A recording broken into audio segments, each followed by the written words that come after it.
रहा है। मैं डॉक्टर कुसुम मित्तल आज आपको कॉटन के रेशों की भौतिक एवं रासायनिक विशेषताओं के बारे में बताऊंगी।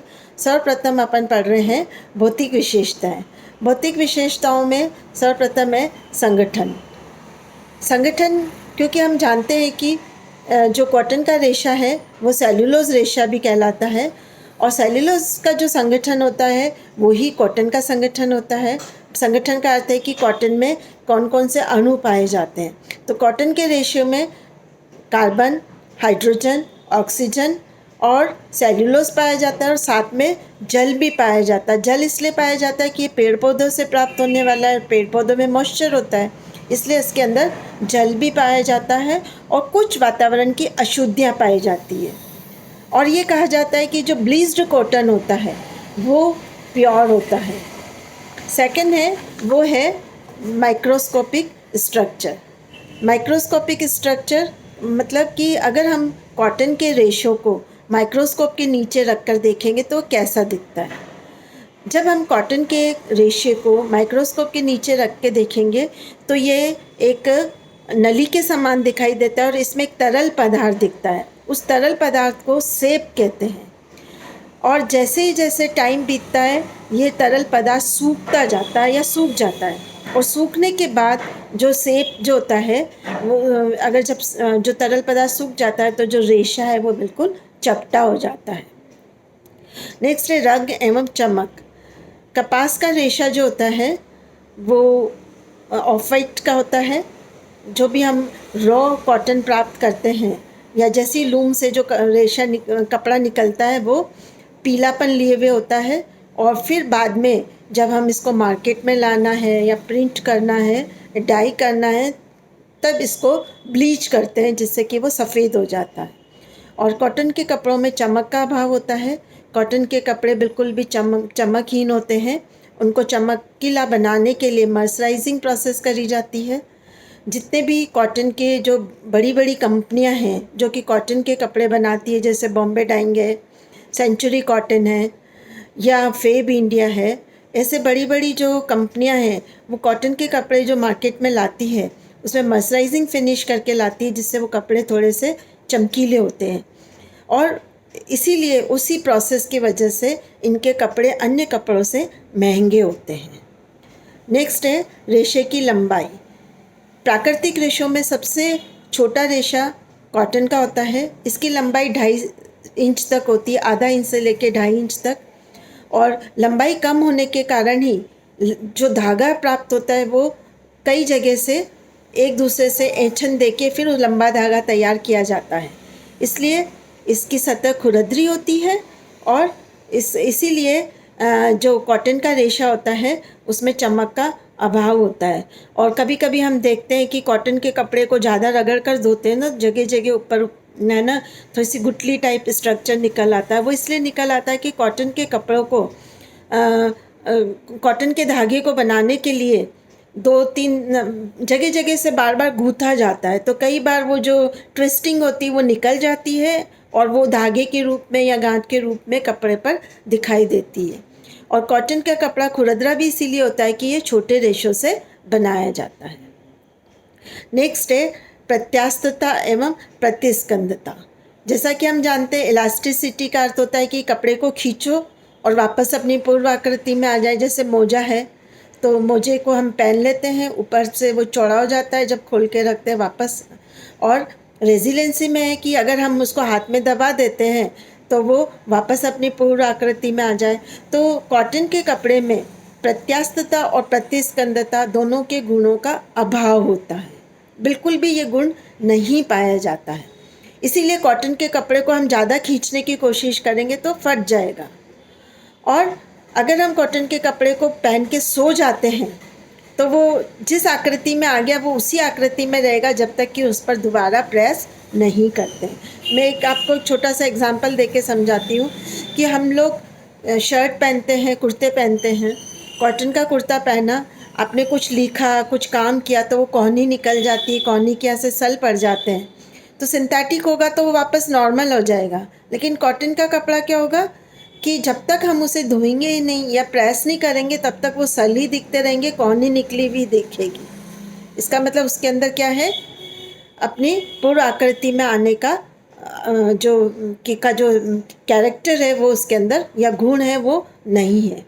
और ज़्यादा हम खींचने की कोशिश करेंगे, जैसे कॉटन के कपड़े के चूड़ीदार पहनो, सलवार पहनते हैं या ब्लाउजेज़ वगैरह पहनते हैं, अगर उनको ज़बरदस्ती पहनने की कोशिश करेंगे, अपनी आकृति के अकॉर्डिंग नहीं है, छोटा है और हम उसको घुसाने की कोशिश करेंगे तो जैसे हम बैठे वो फट जाएगा, क्योंकि उसके अंदर इलास्टिसिटी का गुण नहीं पाया जाता है।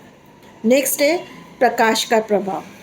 कॉटन के कपड़ों पर प्रकाश का बुरा प्रभाव नहीं पड़ता है, धूप में इसको सुखा सकते हैं, लेकिन ये ध्यान रखना चाहिए कि सूती कपड़ों को सूती कपड़ों को जब भी हम धूप में सुखाते हैं, वैसे तो धूप में जहाँ तक हो सके नहीं सुखाना चाहिए, छाँव में सुखाना चाहिए, फिर भी अगर हम सुखा रहे तो उनको उल्टा करके सुखाना चाहिए जिससे कि कपड़ों का रंग नहीं उड़े।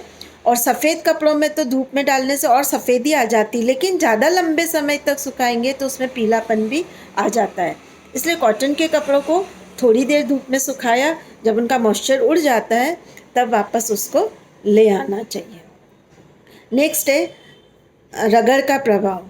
कॉटन के कपड़ों पर रगड़ का प्रभाव नहीं पड़ता है, इसलिए कॉटन के कपड़ों को रफ टफ कपड़े कहते हैं। हम कैसे भी मतलब उसको पहन के कूद जाएं, कैसे भी करें वो फटते नहीं हैं, रगड़ का प्रभाव नहीं होता है।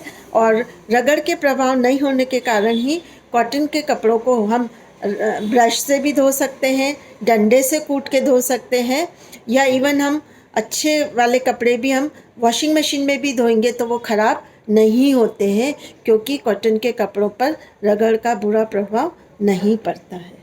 नेक्स्ट है स्वच्छता एवं धुलाई। कॉटन के कपड़ों की स्वच्छता एवं धुलाई सबसे आसान है। जितने भी कपड़े हैं उनमें सबसे आसान धुलाई कॉटन के कपड़ों की है। कॉटन के कपड़े जो होते हैं हम गर्म पानी से भी धो सकते हैं। सफ़ेद कॉटन के कपड़ों को उसको और सफ़ेदी लाने के लिए ब्लीचिंग पाउडर भी यूज़ कर सकते हैं। ठंडे पानी से भी धो सकते हैं, कूट के धो सकते हैं। ज़्यादा गंदे कपड़े जैसे बेडशीट्स हैं, नैपकिन है, अगर ज़्यादा गंदे हैं तो इवन हम गर्म पानी में भी उन्हें भिगा के रखेंगे तो कॉटन के कपड़े ख़राब नहीं होंगे। और कॉटन के कपड़ों को ड्राई क्लीन की भी आवश्यकता नहीं होती है, हम घर पे ही आसानी से कोई से भी साबुन से धो सकते हैं। अगर हमारे पास घर पे ईजी जेंटल नहीं है तो इवन हम नॉर्मल साबुन से भी कॉटन के कपड़ों को धो सकते हैं। इसलिए हम कह सकते हैं कि कॉटन के कपड़े को धोना बहुत आसान है, मेंटेन करना भी बहुत आसान है। नेक्स्ट है शिकन प्रतिरोधकता। कॉटन के कपड़ों में शिकन प्रतिरोधकता का भी अभाव होता है, इसमें बहुत जल्दी सल पड़ जाते हैं। इसलिए कॉटन के कपड़ों को मतलब वहीं पहना जाता है जहाँ पर हमें जाके टेबल चेयर पर बैठना है या खड़े रहना है, जिससे कि हम मतलब वो जो सल नहीं पड़े। नेक्स्ट है ताप संवाहकता। कॉटन के कपड़े ताप के अच्छे संवाहक है, गुड कंडक्टर ऑफ हीट है। यह हमारी शरीर की गर्मी को बाहर निकलने देते हैं और बाहर की जो एयर है उसको अंदर जाने देते हैं।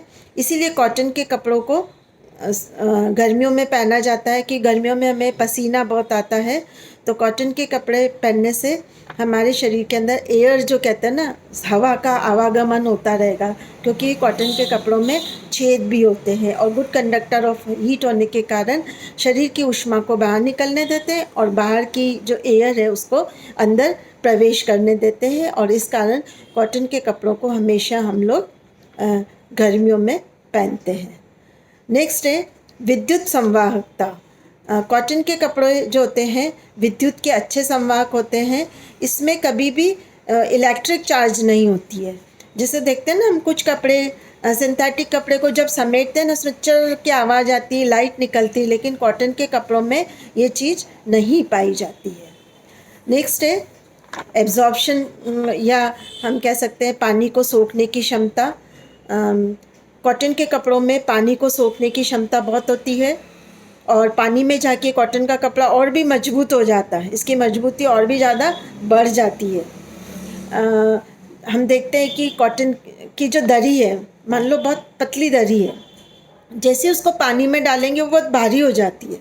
भारी होने के कारण है कि उसने सारा पानी सोख लिया।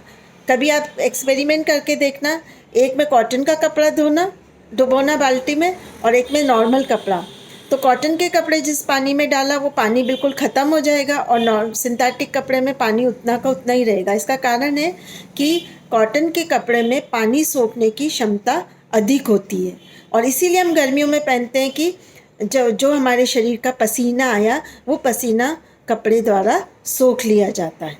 तो कॉटन के कपड़े में पानी को सोखने की क्षमता अधिक होती है, पानी में जाके और मजबूत हो जाता है क्योंकि भारी हो जाता है, और भारी होने के कारण उसकी मजबूती बढ़ जाती है। लेकिन इसका एक ड्रॉबैक है कि जब ये पानी को ज़्यादा सोख लेता है तो फिर इसका पानी उड़ता भी देर से। या कॉटन के कपड़े जो हम इसका एक अलग से मैं आपको ये बताऊं कि कॉटन के कपड़े सूखेंगे भी देर से। इसका कारण है कि इसमें रेशे अंदर तक पानी को सोख लेते हैं, और जब पानी अंदर तक सोखेगा तब उसको सूखने में भी समय लगेगा। सिंथेटिक कपड़े आप देखिए, चुन्नी को 2 मिनट धोई और आपने उसको सुखाया, वो सूख जाती है। अभी बारिश का मौसम चल रहा है, बारिश में कभी आप भीग जाओ तो अगर सिंथेटिक कपड़े पहने हुए तो आप कॉलेज गए, 2 मिनट पंखे के नीचे खड़े रहे, पानी सूख जाता। वही अगर हम कॉटन का कपड़ा पहने हुए हैं तो उसको सूखने में पूरा दिन लग जाता है। इसका कारण है कि इसमें नमी सोखने की क्षमता अधिक होती है, और जब नमी सोखने की क्षमता अधिक होने के कारण इसमें जो ये कपड़ा है देर से सूखता है, और सिंथेटिक कपड़े पे पानी जो है वो सतह पे ही रहता है तो वो 5 मिनट में सूख जाता है। नेक्स्ट है प्रकाश सिकुड़न। कॉटन का जो कपड़ा होता है वो सिकुड़ जाता है, क्योंकि कई बार कॉटन के कपड़े को जब लूम पे खींचा जाता है आड़ा और तिरछा, तो जब वो अच्छी तरह से नहीं खिंचाता है तो जब भी हम कॉटन के कपड़े को पानी में डालते हैं तो श्रिंक हो जाता है। इसीलिए कहते हैं ना कि कॉटन के कपड़े जब भी हम सिलवाते हैं तो आधा इंच 1 इंच लंबा या ढीला लेना चाहिए, क्योंकि पानी में जब हम कॉटन के रेशों को डालते हैं तो वो सिकुड़ जाते हैं। तो कॉटन के कपड़े में सिकुड़न का गुण पाया जाता है। सिकुड़न अवरोधी बनाने के लिए फिर इस पर वापस स्पेशल कोई भी फिनिशिंग करी जाती है।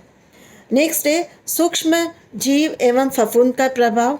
कॉटन के कपड़ों में कभी भी कीड़े नहीं लगते हैं, लेकिन फफूंद लग जाती है। फफूंद इसलिए लगती है कि इसके अंदर सेल्यूलोज पाया जाता है, और सेल्यूलोज एक प्रकार का कार्बोहाइड्रेट है जो कि कीड़ों के लिए खाना देता है। और कॉटन के कपड़ों में नमी सोखने की भी क्षमता होती है, तो खाना और नमी दोनों मिल जाते हैं तो वहाँ पर फंगस बन जाती है, फफूंद बन जाती है। आप देखिए अभी बारिश के मौसम में जितने भी कॉटन के कपड़े अगर हम अलमारी में भी रखे हुए होते हैं तो वो ऐसे गीले गीले लगते हैं। गीले गीले क्यों लगते हैं? क्योंकि वो मॉइस्चर को एब्जॉर्व कर लेते हैं, और मॉइस्चर को एब्जॉर्व कर लिया, और अगर हमने धूप नहीं दिखाई, पड़े हैं तो पड़े ही रहने दिए, तो मॉइस्चर है और वहाँ पर खाना भी मिल रहा है, वहाँ फंगस लग जाती है। और जिन कॉटन के कपड़ों पर फंगस लग जाती है वहाँ पर काले काले धब्बे हो जाते हैं और कपड़ा बिल्कुल बेकार हो जाता है, फेंकने जैसा हो जाता है। इसलिए हमें ध्यान रखना चाहिए कि एक तो कॉटन के कपड़ों को कभी भी कलफ लगा के स्टोर नहीं करना चाहिए। साल भर के लिए जब हम कॉटन के कपड़ों को डब्बों में, बॉक्स में, अलमारी में रखें, पेटियों में रखें, तो उनको कलफ लगा के नहीं रखना चाहिए, और उनको सुखा के रखना चाहिए, बिल्कुल धूप दिखा के फिर रखना चाहिए, जिससे कि कॉटन के कपड़ों में फफूंद नहीं लगे। धन्यवाद।